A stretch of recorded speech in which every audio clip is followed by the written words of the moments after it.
Okay, Bismillah ar-Rahman ar-Rahim. Salatu wassalam ala Sayyidina Muhammad wa ala alihi wa sahbihi ajma'in. Lecture 2 and topic number 4. We're talking now about the stability. Okay, stability of mechanical systems or stability of dynamical systems in general, because this is the first step, or it's included inherently. It's one of the fundamental steps that we're going to be using to do the control design or to check if we have a controller, whether it's stable or not. Okay, so it works both ways. This is why this is very important to understand how stability works in by itself. So I'm going to start with a recap of what we did last time, which is the state space model. Okay, so we talked about dynamical systems written in a way that looks like this. X dot is equal to some function of X. F is a nonlinear. It had nonlinearity. It is no longer linear. The linearity is the special case, which you should be familiar with down there. So X dot is equal to F of X plus G of XU. This is the format we're considering, and we have some output Y is equal to H of X. We call this the space where X lives the state space, the space where U lives the control space, and the space where Y lives the output space. Because U is the input to our system, Y is the output that we measure, or the output that's dual to that input, and X is our state. It describes everything, describes how this system evolves as a function of time. When we design the controller, we can do different objectives. We can either do regulation, tracking, or interaction. Okay, we're talking about robotic systems, so this is why interaction is something that we're going to be talking about in this course. So you're not going to find this in any course on control in general. This is something particular for robotic systems. The regulation and the stabilization is simply that you have X of t, which is the flow of your system, so how it evolves with time, would in the end converge to some desired value that you have. So this is only one value, it's only one point in space. So if it's a robot arm and you tell it go to this location to do something like this, if it's in the second part, which is the tracking, you ask the robot arm to draw an 8, so you give it 8, right, this shape in space as some X desired of t, and your actual robot profile should follow this, okay, this trajectory. And it's not only for the configuration or the state, it's also the rate of the change of the state and higher orders and so on. The interaction problem, I'm going to define it later when we come to it, inshallah. When you choose the controller, how it looks like, so when you choose U to be some function of Y, so some function beta of Y, and this is a special case, right? So this is the general case, where you have U is equal to a function of Y, and Y is a function of X. One of the cases that you can have is that you want to measure X itself. So Y is simply X. So the H here is just an identity map, right? You can also having a full state feedback. It's called a full state feedback in the sense that you're measuring everything that the system has. This is usually the hardest. It's the easiest to do control with, the hardest to implement in practice. Usually you only have a subset of these states that you can actually measure or try to estimate and so on. So if you have this U as a function of Y, or in general a U a function of X, and you plug it in the actual system, you can define what we call the closed loop dynamical system. So X dot is equal to F. So this is another F that looks like this. Okay, just combines the F and the G of the open loop system, and the beta and the H, which correspond to the measurement and your actual controller. And in the end, this closed loop system is what we're going to be designing or choosing the controller such that this system has some certain properties. We're going to be designing these properties or designing the controller by analyzing the stability of this closed loop system. Okay, so it all boils down to understanding or to be able to stabilize or understand the stability of this system. We looked at several state space models for mechanical systems. We said that we have the mass spring damper system, which is the position and the velocity. So linear position and linear position of where the mass is with respect to some reference frame, and the spatial velocity, you can think of it. This is the state space where it lives. So psi lives in R, psi dot lives in R, and in the end, this is simply the tangent bundle of R, which is R cross R. It's very trivial. You never think about it. But it's not R2. Which is R2. It is R2. The tangent bundle of R is R2. It's very trivial, right? But looking at it this way and looking at the pendulum itself, so theta lives from minus pi to pi. Only one of them is included, by the way. You cannot include both, otherwise it doesn't work. And then the velocities, they live in R, and both of them, they make up the tangent bundle of the sphere, of the circle, Ts. And then the n-link manipulator is a generalization of the simple pendulum, where you have multiple links connected to each other by joints. And then in the end, we have the tangent bundle, which is of the configuration space Q. The satellite is a rotating body with some angular velocity, which is SO3 and R3. And in the end, they make up the tangent bundle of SO3. Similarly, if you have a multi-rotor aerial vehicle, which is just one rigid body floating in the air and flying and flipping and doing whatever, you have the homogeneous transformation, which lives in SE3. You have the twist, which is R6. And these are also isomorphic to the tangent bundle. So what you see as the pattern here, and this is very important, that mechanical systems in general, you're always going to find that the state space has these two variables. One of them is position-like or configuration of the system, and the other one is a velocity-like variable. So this is the velocity-like variable. This is the velocity-like variable. Here we didn't split it. We just left it as it is. This is velocity-like and the velocity-like variable. So they're all position and velocity, but with different shapes and different forms. And the state space is always, as you can see, the tangent bundle of some space. Yeah. You want to close the door? Yeah. Okay. So now we're going to be talking about equilibrium points. Okay. So the notion or the term equilibrium point is something inherent for these dynamical systems that we're going to be studying. But first, again, this is part of a recap, but I'm going to introduce it as something new in case someone missed the last lecture or you don't remember it. It's very important to realize the nature of x dot equal to f of x of t, right?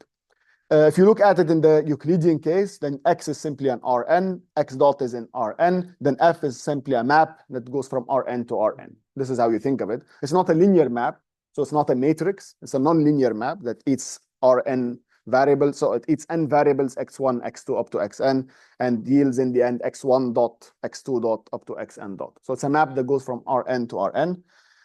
The actual case, if you just replace these Euclidean space to a generic case, if you have a manifold, and if you go back here, you're going to find all of these states, all of these systems, okay, from the simplest one to the most complex one, they are all a manifold. The state space is a manifold, so Rn doesn't work here. So linear algebra doesn't work. So if you look at the non-Euclidean space, which is the general case, you'll find x is a point on a manifold, which is in general non-Euclidean. X dot is the tangent vector to that point, at that point to some curve, which is that curve here is x of t. You're talking about something that changes with time. And f here is seen as a map that takes x of t and gives you x dot. So it takes a point and gives you a vector. And if you look at this figure here, you're going to find that what you see here as this ball or this parabola is nothing else than the manifold where the state lives. Each point there is a point x. And this vector that you see demonstrated there in this figure is f of x. Okay, so at every point x, you have a vector that changes in direction and magnitude depending on the dynamics. So f here creates a vector field. And to be formally precise, we just introduced this vector field sigma f. Okay, that's defined, we defined it last way in this way. This is just a formal way of defining what a vector field is, to be precise. Because f itself is a map from a point to a vector. But the vector field generalizes to everywhere on the manifold. This is just why this is formally needed. So f and sigma f, they are both one-to-one to each other. F is just this map, and sigma f is what we call a vector field. So we don't call f a vector field, we call sigma f the vector field, just to be precise. Okay. Now, if you look at this animation here that you see in this plot there's this red curve that starts from some initial condition. So there's some initial condition that this state starts in, and what it just follows there, the curve, exactly. This curve is known as an integral curve of the vector field, right? Because why? Because if you just follow at every point where this curve is, you're going to find that the vector field is tangent to that curve, right? Okay, so if we change here the vector field, for example, to have some sort of spirally motion, you're going to find that if you start from that point, you're going to follow some spiral motion. This will be clearer. We're going to have some hands-on animation to play around with later, inshallah. You're going to be seeing it more clearly. Yeah, it's not summation. It's called an integral curve of it. Yeah, if you can think of an integral as in just following. The next point that it goes from the one where it is in the direction of the tangent vector, right? And you do it infinitesimally small, and then you just follow this curve. This is why it's called an integral curve in that sense. Now this is the main point. So this is really what you should get out of this part. the behavior of the dynamical system depends on where we start at, right? So I can start in different initial conditions. I'm going to see different behaviors. I'm going to see later something how that follows.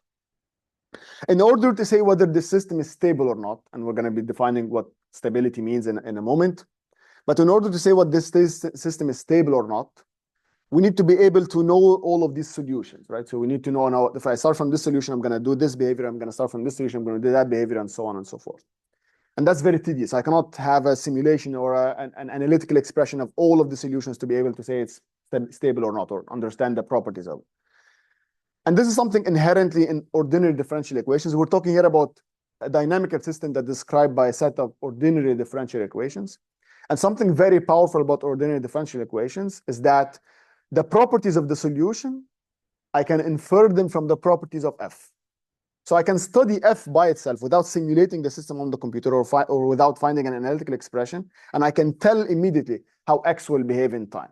So this is something very powerful. This is why what we're going to be doing now in analysis is just trying mathematically, working out some properties of f or something related to f, try to predict how x will behave in time without simulating it. And then we're going to simulate it and see whether actually we got that right or not. But of course, they're one-to-one. So this is very important. By analyzing the properties of f, and as I said, f or sigma f, they're just the same thing, we can infer how the system state will evolve with time without explicitly computing the solutions as a function of time. And this is something very, very powerful. Okay. Again, you have to keep back going to this to really understand the importance of what we're doing here. So this is very important. Come back to it when you study several times just to grasp how important this is. Yes. Yeah. F is a vector field. So what you see here as all of these vectors is F. That's it. Each of them. All of them are F. Or more properly, all of them are sigma F. Sigma F is the vector field. If you want to talk as a vector field as a whole, as one object, okay? But F is just the map that would take this point and give you that vector, this point and give you that vector, this point and give you that vector, and so on. So this is what F is. And of course, you construct the vector field by looking at the map that maps every point to a vector, right? So Professor, the F is a map, while sigma F is a manifold. No. Sigma F is another map, okay? But it looks like this, you see? Sigma F is, so there's a proper definition of what a vector field is for reasons beyond that. I don't want to go into the details of it, okay? Where does a vector, okay, what is a vector field properly speaking? It's what's known as a section of a tangent bundle, okay? We haven't formally said what the tangent bundle is or constructed it properly. That's why what is a section of a tangent bundle doesn't mean sense. But to be properly, a section of a tangent bundle is what's called a vector field. And you see inside of it, we use the definition of F that maps every point to a tangent vector. That's it. So F that you see here, I can make out of it a vector field trivially. That's it. I just plug in all of the x's and I make this vector field. But this is just the differential geometric way of defining what a vector field is. Intuitively, a vector field makes a lot of sense, right? It's just a vector at every point in the manifold. That's it. This is what a vector field is. This is the geometric way of defining it as a section of the tangent bundle. So just keep that in your mind, and that's all what you need to get out of it. Doesn't make sense. You need more to dig in more into it. Okay. Now let's talk about equilibrium points. So the term equilibrium point is that if you give me a vector field that looks like this, and of course this vector field corresponds to what? Corresponds to x dot is equal to f of x. Okay. A point x star, so x sub star, we're going to be calling it. It's a point in the state space, so it's a point in this manifold. We call it an equilibrium point for this vector field if and only if f of x star is equal to 0. That's it. It's very simple.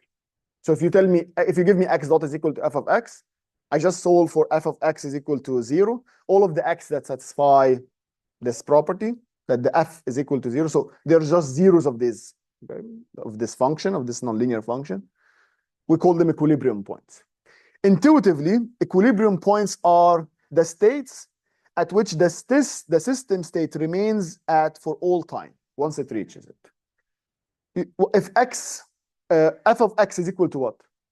X dot. If x dot is equal to 0, what does that mean? I'm not going to change in the next time step, right? If I start at x star and I look at x star dot, it should be equal to 0. What does that mean? If I'm at x star, I'm not going to move. I'm not going to move anywhere in the manifold. So this is simply what it means intuitively. Other names for the equilibrium point is that it's called other fixed points, critical points. So these are other names for it that you can find in the literature. A misnomer that usually you find a lot, and you might fall in this mistake. We never talk about whether a system is stable or not. We always talk about stability of equilibrium points, okay? If you took a linear systems course, it is safe to say that a linear system is stable or not. Because a linear system, most likely, I would say 99% of the times, will have one equilibrium point. Okay? So if you say that the system is stable, you're actually implying that the equilibrium point, the one equilibrium point of this linear system is stable. So we don't talk about multiple equilibrium points. Non-linear systems, well, can you imagine, because of the nonlinearities, they're more complicated and they might have multiple equilibrium points. So each equilibrium point, we have to specifically say whether it's stable or not, or unstable, or more properties. What are the different ways to describe stability? Of course, the list can go on. This is just the minimum that you need to know, or the minimum notions. We call an equilibrium point x star of this vector field, sigma f, which corresponds to x dot is equal to f of x. We say that this equilibrium point x star is stable if the integral curves stay close to it. A figure that you can see is this one, right? I start near the equilibrium point and I never go away from it. I am moving, right? But I never go away from it. If you have a system that looks like that, if you have an equilibrium point that the integral curves or the system behaves around like that, we call it a stable equilibrium point. We call this the equilibrium point unstable if it's not stable. And then if it's stable, there are more powerful properties than just being stable. One of them is to be locally asymptotically stable. What does that mean? Is that so we call x star a locally asymptotically stable equilibrium point if it is stable. So first of all, equilibrium, it should not diverge. The trajectory should not run away from it. And the integral curves of the vector field should converge to it only within a region that you start with. So if you look at here, this curve, you find that we start near the point, and then after some point, after just moving around, we reach the equilibrium point after some time. Global asymptotically stable is the best thing that you can ever have, because this means that you can start anywhere in the manifold, in the state space, and you're going to reach this point with time, okay? So if you have a controller that is globally asymptotically stable, this is the best thing that you can find. If you have it only locally asymptotically stable, the next best thing. If it's unstable, you're doomed. If it's stable, it will not work, because this means you're not going to reach the desired point. You're just going to be moving around, okay? And we're going to see some simulation in a moment to make this clear. We're going to be using it to demonstrate the idea of the equilibrium point and the idea of the stability of equilibrium points. We're going to be using a tool that's called a phase portrait. Who's here familiar with the phase portrait? 1, 2, 3. Okay, 4. Okay. So phase portrait are nothing else than we're going to be computing either analytically or with the computer. We're going to be using the computer for that. We're going to be computing the trajectories of the system, which are equivalent also to the vector field. And we're going to be looking at it. And by just looking at this plot, we can tell where the equilibrium points are, and we can tell how the system will behave around. So this is the idea of the phase portrait. And we're going to look at the pendulum as a case study. Okay, so the pendulum is really the hello world of analyzing the stability of a nonlinear system, because it has everything you need in a very simple form that you can easily calculate and explain in a very easy way. This is the equation of the pendulum that we discussed last time, okay? So this was derived from the fact that we had ml squared multiplied by theta double dot is equal to some friction coefficient b theta dot plus some torques that we had. We're going to be assuming there are no torques here. So this pendulum can only move by initial conditions. So you hold it by your hand, you put it in this form. For example, if this is the pendulum, looks like this. You take it and you put it in this location, and then you leave it to do something like this. And there's gravity here. So we include also gravity in this term. So the gravity should make it go in this way. The first thing we're going to be checking before talking about the stability is what? equilibrium points. You have to calculate what are the equilibrium points for this nonlinear system. Equilibrium points are very easy, defined as all of the x's, and x here contains x1 and x2, right? x1 is what here in this description? It's theta, exactly, is the angle of the pendulum, while x2 is theta dot, is the angular velocity. So theta is, so x1 is the angular position, angular displacement, and x2 is the angular velocity. The equilibrium points, x star, we only need to find them, we need to set f of x is equal to 0. F of x equal to 0 means this is 0 and this is 0. So the first equation is trivial, says x2 should be equal to 0. And the second equation says that the sum of these two should be equal to 0. And of course, with the x's that we're looking for should satisfy all of the equations. So if you have n equations, you're going to have to satisfy all of them at the same time. So here we have only 2.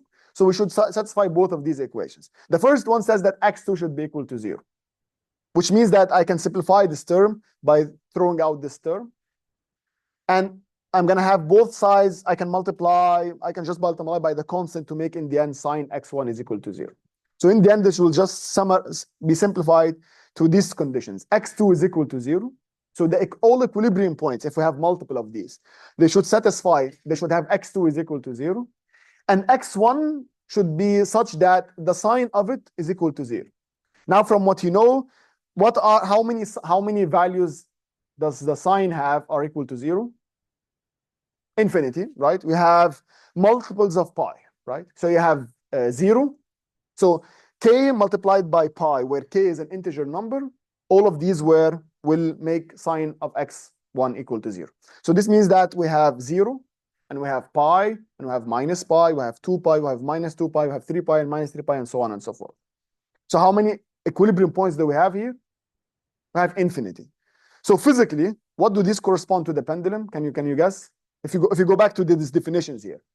So what are these physical conditions that describe this mechanical system? Sorry? Angular velocity should always be 0. What does that mean? Pendulum is not moving, exactly. What about the x1 is equal to 0? The downward position. What about x1 is equal to pi? Up. What about x1 is equal to minus pi? Up or down? Up. What about x1 is equal to 2 pi? Up or down? Down. What about 3 pi? What's going on here? No? That's right. We're talking still without stability yet. We're just talking about the physical meaning of x1 and x2. These equilibrium points. That's correct. So what we're talking about here, you're thinking in terms of that x1 lives in R, right? So you're thinking that x1 lives in R, and what are all of the zeros of the sign when you have from minus infinity to infinity, or all of the points that you're mentioning, right? Pi and minus pi and 2 pi and minus 2 pi and so on and so on. But this is a physical system. It's not, x1 does not live in minus R. It does not live in R. It's not a Euclidean space. It's only from minus pi to pi. And even one of them is not included, right? So minus pi is not included. I only have 0 and pi inside of this set, which lives, and these are simply isomorphic to the circle, right? So in the end, I have 2 equilibrium points. One of them is 0, 0, and the other one is pi and 0. And they correspond physically to the downward position that's not moving and the upward position that's not moving. Makes sense. So you see what is the problem here that you were thinking about? Euclidean spaces. You see, you're thinking in terms of the configuration as a Euclidean space, but in fact, it's not. It's not R. It's just a circle, right? Or this closed set. The set or this closed this interval of R. Now let's go to MATLAB. I'm going to show you some nice stuff that hopefully you can play around with it at home. Okay. Yeah. Question.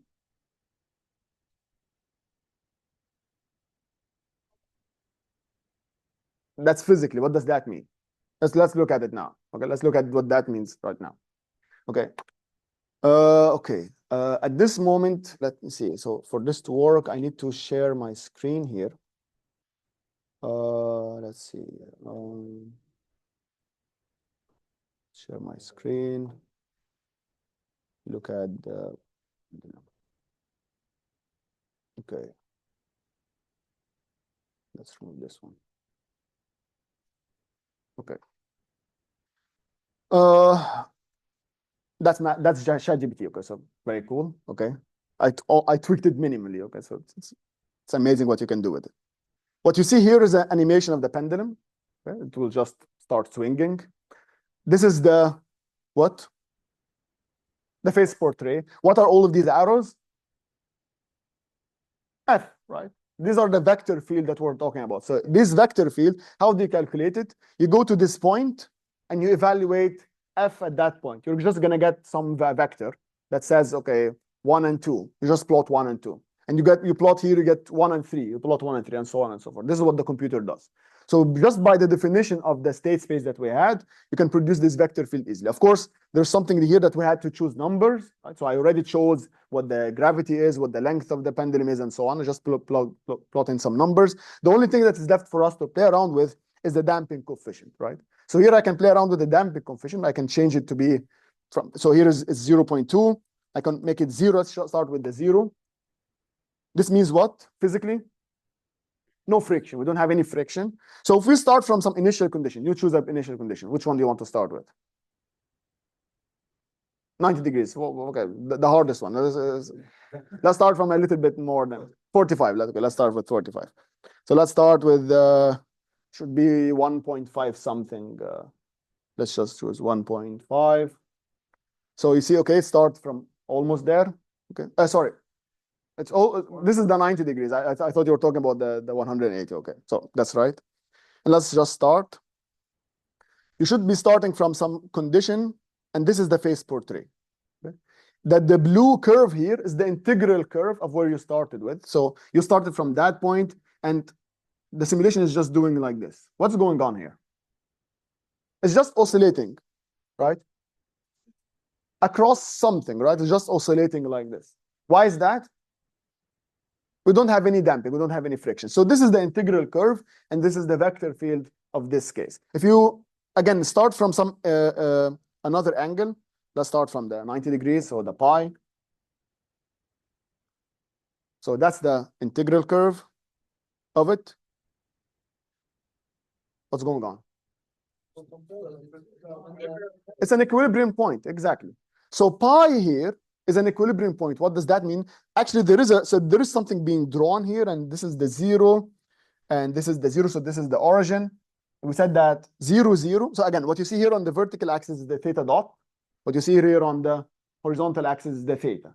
And of course, here theta, just for numerical reasons, is plotted from -infinity to infinity. So there's an r here. So the pi that we're looking for, the second equilibrium, which is pi and 0, is somewhere around here, I would say. Okay. So this is how it is. And this is where the point is right now. Let's make it not pi exactly. Let me just make it a little bit over pi. Okay, let's make it 3 point something.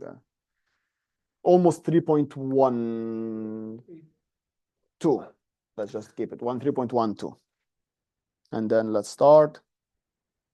So it's almost there, and then it starts by, okay, it should complete the cycle, but okay, let's increase the time a little bit. Let's make it 10 seconds. Start. Then start from this point, we go, then we go, and so on and so forth, okay? And it keeps on going like that, okay? It just follows, okay? No dissipation. Now let's include some dissipation, okay? If we make this, I don't know, like 2. The first thing that happened is what? The vector field changes, right? So when I was playing around with the theta at time 0 and the theta dot at time 0, nothing changed because these have nothing to do with the system itself. But when I change the damping coefficient here, I'm changing the vector field. The behavior of the system will completely change. And now let's look at what happens. So if I start from 3.12, so I start like this. What is going on? It starts like almost like this. The gravity will make it come down. And because of the friction, it will stop where? at the 0, 0. So this is an equilibrium point, and this was almost an equilibrium point, right? So we have two equilibrium points. Actually, we have more of these. Okay, I can also start, and you're gonna have to see something weird now. So if I start this to be minus 3.12, let's see what happens. So we're gonna start from this one. Nope, worked. Let's play around with. Let's make it 3.15.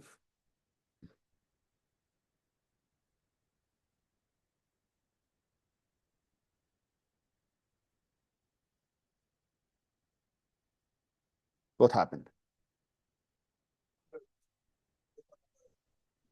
It went to another equilibrium point. So how many we have here? I have 1, 2, 3, 4. Is that true? No. Why? No. Physically, it's the same thing. Physically, it's the same point, right? You look at the right side. Physically, we have only 2 points. One is down, one is up. What is this, what you see here? This is what's known as an artifact of charts. This is a chart, right? The actual configuration space is from minus pi to pi. One of them is excluded. The minus pi is excluded. But what I'm plotting here for visualization is I'm choosing a chart. And you see that I have a manifold, which was a circle, and I just took it and I spread it from minus r to r, and I'm having this artifact. So you look at here and say, okay, oh my God, I have multiple equilibrium points. But look on the right-hand side, you only have 2. So this is exactly what happens. Charts are bad, manifolds are good. Okay, so hope you see that. So Yes. Seems here that this is a result of we have some form of replication of the field itself. Yes. So is there a way to program this in MATLAB such that we just have a single? Yes, you can, by plotting the actual configuration space. You're very lucky that this can be done here. What you need to do is that you need to take this R and make it into actually a cylinder. The actual configuration space here is a cylinder. You have a circle that's multiplied by R. If you go back to the slides, you're going to find that the pendulum lives in S1 cross R. So S cross R is what? Is a cylinder, which simply you take the minus pi and the pi, you attach them together, you take them and like you connect them together, you identify them by one another. So this will make the R into a circle. And then you're going to have the theta dot as it is in R. So when you're going to get some sort of cylinder like this. And you can visualize the vector field to be the tangent to that vector, to that cylinder. And you're going to see the curve moving on this cylinder. Okay? This is a case that you have here. We do have a configuration space, and we can visualize the whole phase space. What happens when you try to take a 2-link robot arm? What becomes the dimension of the phase space or of the state space here? No, the dimension of the phase space, of the state space. The dimension. S2 by R2. You guys, theta 1 and theta 1 dot, and theta 2 and theta 2 dot. These are the 4 states. What becomes the dimension of this? 4 dimension. Can you visualize it? No, you cannot. Can you plot the configuration space by itself? Yes, you can do it. You can only plot the S1 cross S1, and it will have a shape of what's known as a torus. Look it up. Okay, it will have a two-link robot arm has the shape of a donut. The configuration space, only the configuration space has a shape of a donut. Okay, and again, you have the same stuff. So you can either look at it from as R and across R, and you're going to have weird stuff, or you can look at it as a torus. And there is some very nice stuff. This is very relevant when you're doing motion planning with a robot, because obstacles live in the actual space. But if you do planning in the joint space, you're going to see that it will look weird. Okay, I can share with you a nice video to look at it in details. Changes when we change the dynamic coefficient, because the vector field is from it comes from the main equation. Yes, the vector field is the main equation, is the dynamic equation. It's just the dynamic equation evaluated at every point, making a vector at every point. Any questions here? This tool, you're going to have it. You can play around with it as you wish. You can play around, try to make it into a cylinder. That's a bonus. If you try to make this into a cylinder, that's a bonus, okay? Of 1 mark.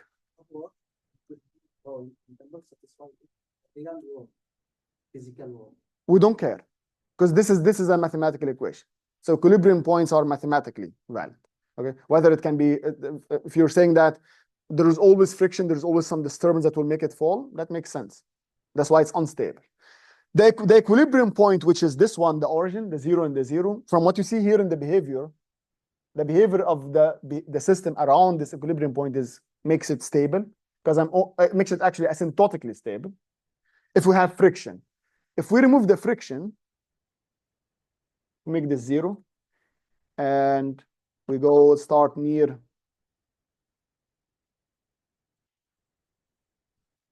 the equilibrium point again. So let's make this start. So we start here. We have 0. Okay, so this equilibrium point, is it stable now, or is it unstable, or is it asymptotically stable? It's just stable. Why? Because I started close to it, and I'm never leaving. I'm not diverging away from it. This is different from the top one, because no matter how close I start with it, next to it, I always go away from it. So the top configuration is unstable. Sorry, the top equilibrium point is unstable. So pi and 0 is unstable. While the down one is either stable if you have no friction, and then becomes asymptotically stable if it has friction. Okay? Even if it's a very small amount of the friction. So even if you put this to be just 0.1, and let's make this simulation long enough to see it.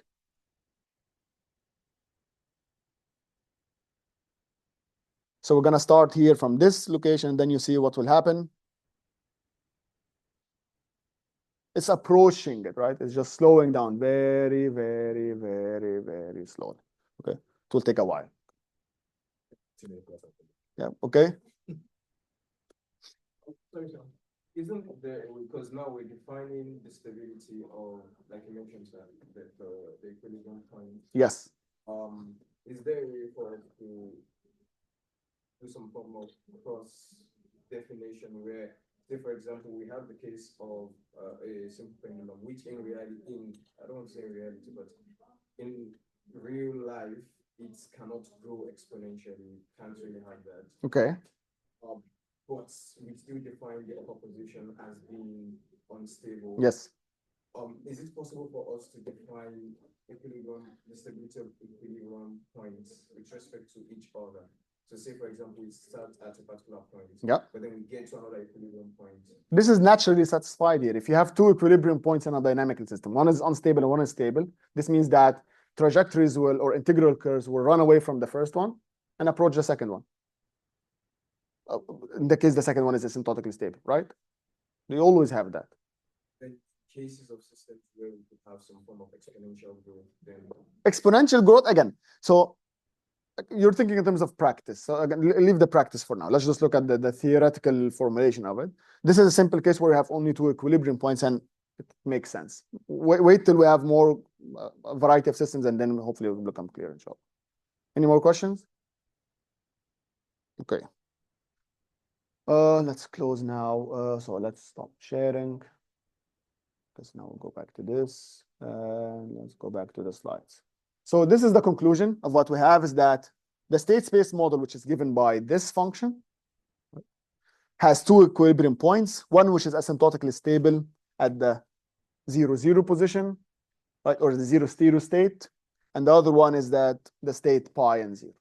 Okay. Yes, your question? No? Okay. The first one, the second one, because no matter how close you start next to it, you'll always go away from it. This is the upward position, unless you start at it.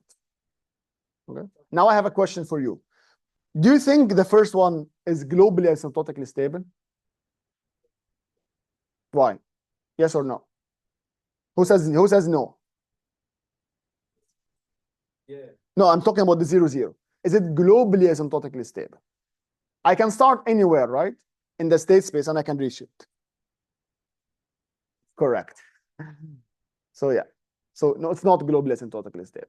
So this is one of the it happens a lot, by the way, this case, that you have a equilibrium point that is almost globally asymptotically stable. And this term actually is used, almost global asymptotic stability. This means that every way in the state space, excluding the other equilibrium points, I can actually reach the equilibrium point. So this is not globally asymptotically stable, but it's almost globally asymptotically stable. Yes, Mark. It is locally asymptotically stable, definitely. So this is asymptotically stable, but locally not globally. That's correct. The next one. Can you start near it and then reach it? Can you converge to it?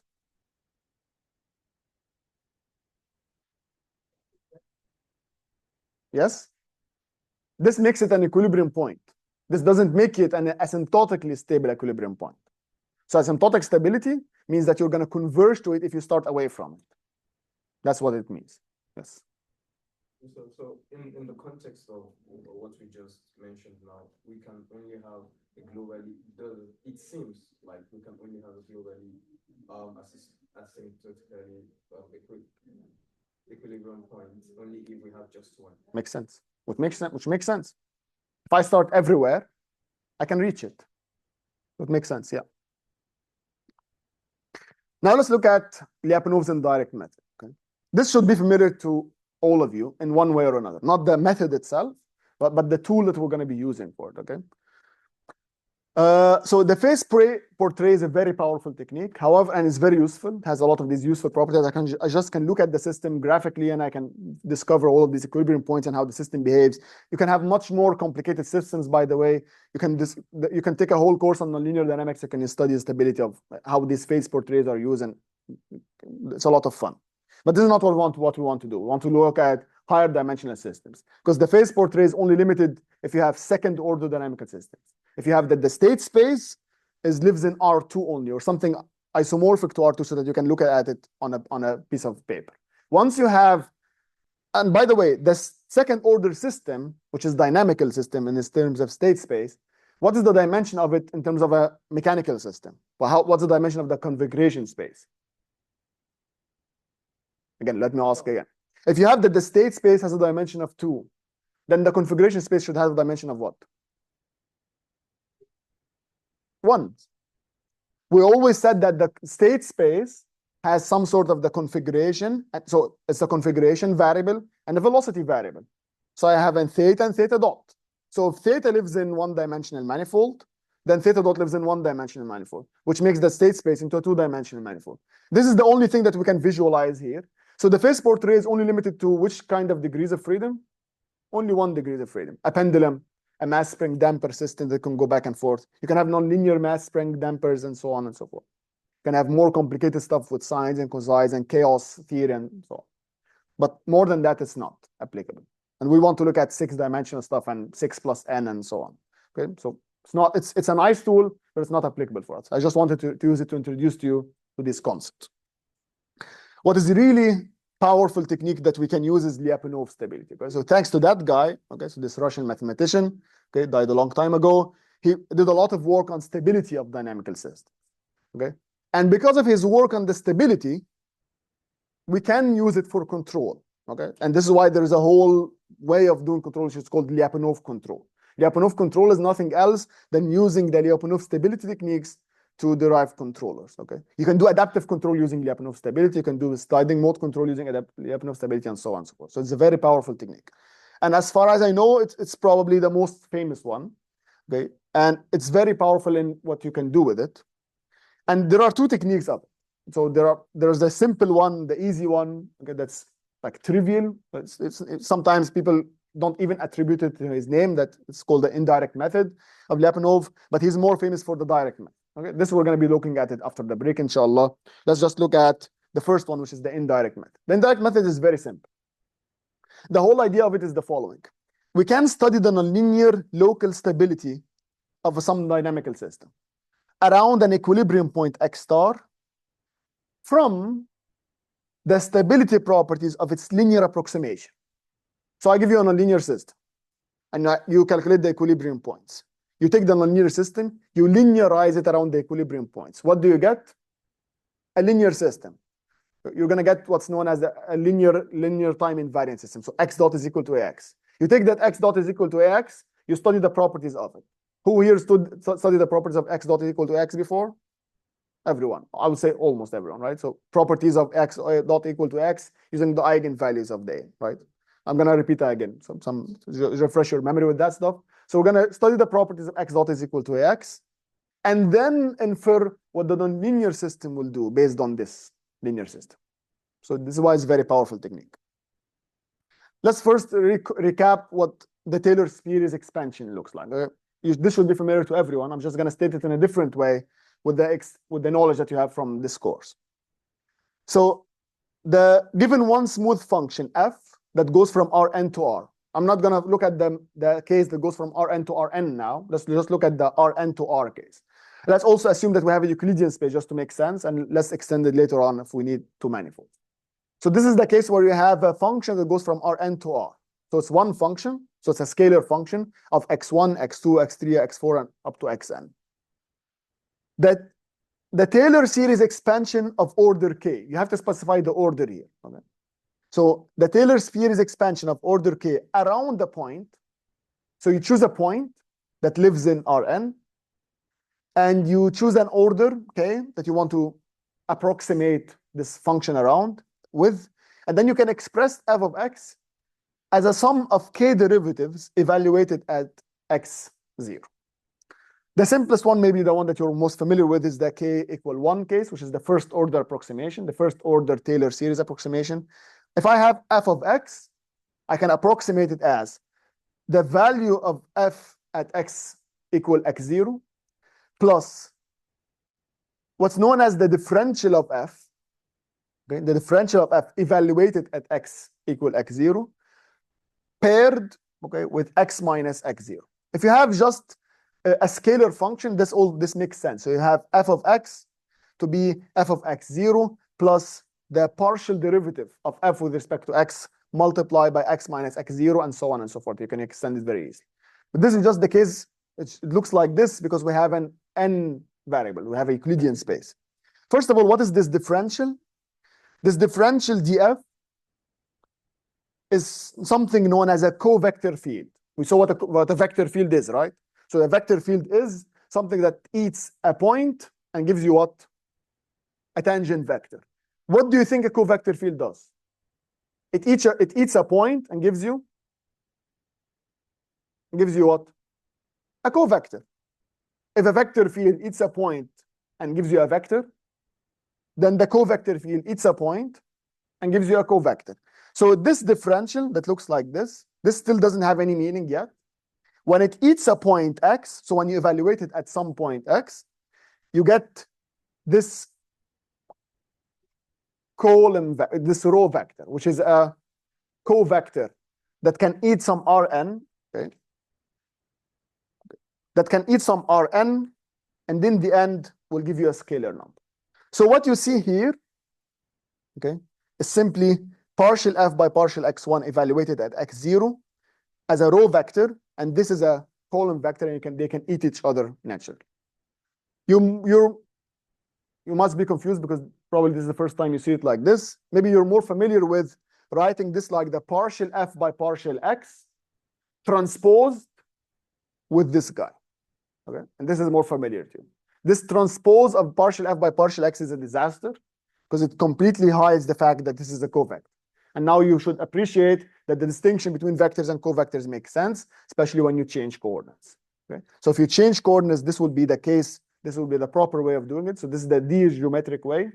But if you write it as the transpose of two column vectors, it will not be general enough. Okay, so with some practice, it will make sense, inshallah.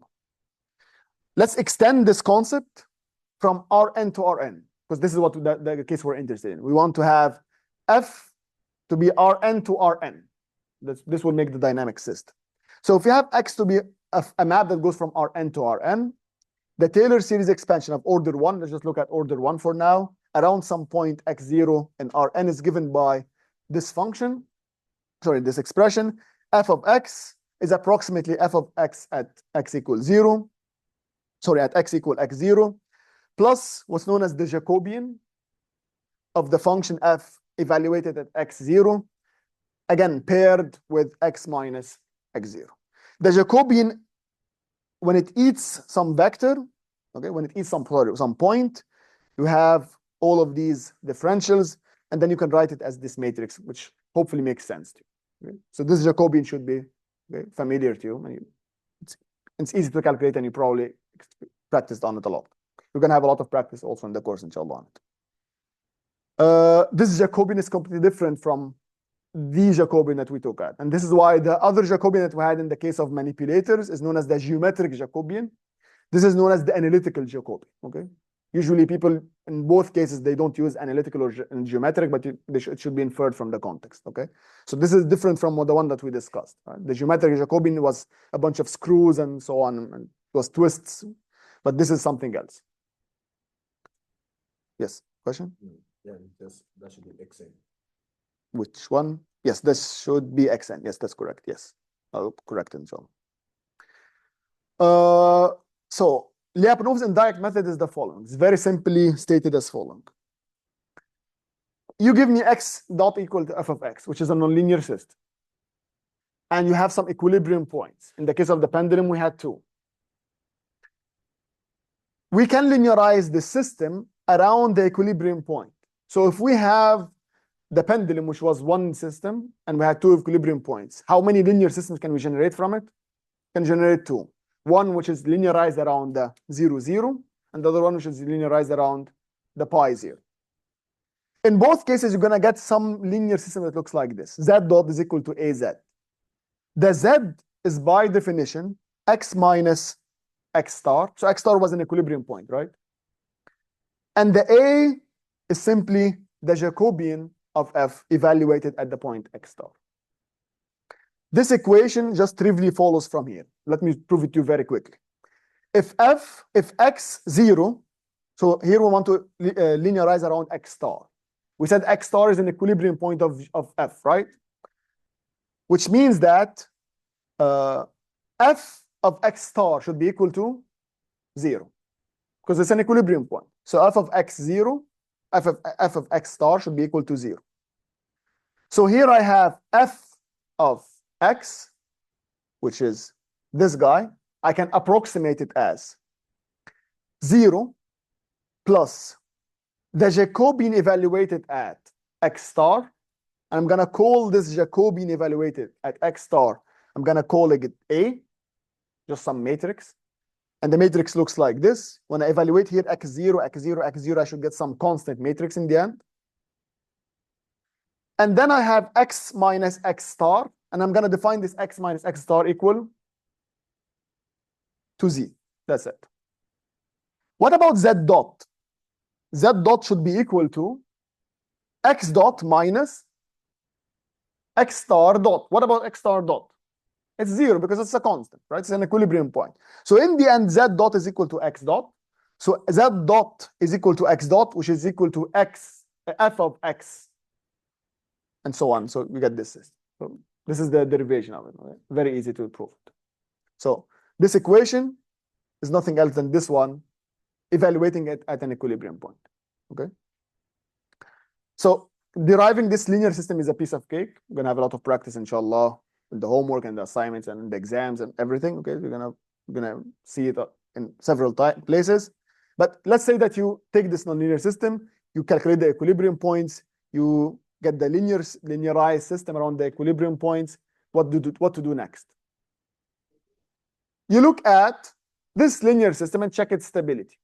The stability of this linear system depends only on one thing: eigenvalues of A. So A is, what's the dimension of A here? As a matrix. N by N. It's an N by N matrix. How many eigenvalues does it have? N eigenvalues. You look at these N eigenvalues and you check the following. If all of the eigenvalues of A, all of them, have negative real parts, you can conclude that X star is a locally asymptotically stable equilibrium point for the nonlinear system. This is very powerful. So I'm talking about a linearized system. So I'm doing linear analysis. And I can infer that the nonlinear system is locally asymptotically stable. Its equilibrium point is locally asymptotically stable. However, all eigenvalues need to have negative real parts. Okay? It's okay that they have oscillatory parts, so imaginary parts, but they should not have any positive parts. If at least one of the eigenvalues has a positive real part, you can immediately infer that the equilibrium point is unstable for the nonlinear system. And it's also very powerful. The last thing is the unfortunate case, which is an inconclusive case, which means that if you have some of the eigenvalues, at least one of them, if you have some of them or just one that have zero real parts, which means that it has only imaginary parts, which means in the complex plane it's on the imaginary axis, then Lyapunov's indirect method says, sorry, I cannot say anything. This is out of my scope. Okay, that's it. If we have two equilibrium points, can the two linear systems be different? I mean, They are definitely different. And this is why this matrix makes sense. Look at this matrix. So here, A for the first system will be the Jacobian evaluated at x star, which is 0, 0. The A for the second system will be the Jacobian evaluated at pi and 0. And of course, they're going to be different. in terms of stability, one can be stable, one can be unstable. This is exactly what will happen. Then the system would be stable. Two Very good question. Very good question. If you have one equilibrium system that's stable and another one that's unstable, what do we say about the original linear system? See, this is the problem, yeah? You cannot talk about stability of a system. You can only talk about stability of the equilibrium points of a nonlinear system. So if this is the linearized system that corresponds to equilibrium point number A, and you get some stability analysis for this system, you can conclude the stability of point A.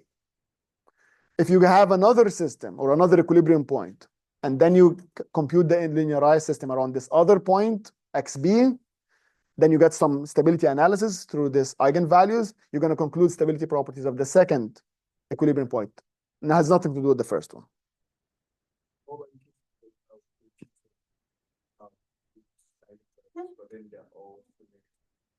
In practice, Repeated, that's okay. See, I've repeated, that's okay. This is the only conditions that you need to have.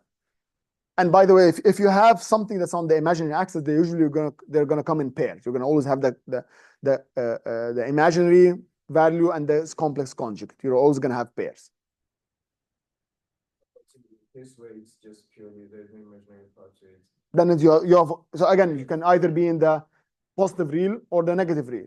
If you're in the positive real, you're unstable, you're happy. Should be happy that you already concluded the stability. If you're in the negative part, you should also be happy, because then you can prove that you're asymptotically stable of the nonlinear system. The worst case is that if you have 0, okay? This means that you're only on the imaginary part. So usually, like for example, when we're taking our linear course, and we have a case where we have repeated roots, but then it's the eigenvalue in the negative part. Yeah. Usually, when we try to work out the outputs of the system as a result of that, in some cases, it results to us having some form of graph function that grows uncontrollably. So how does that factor into everything?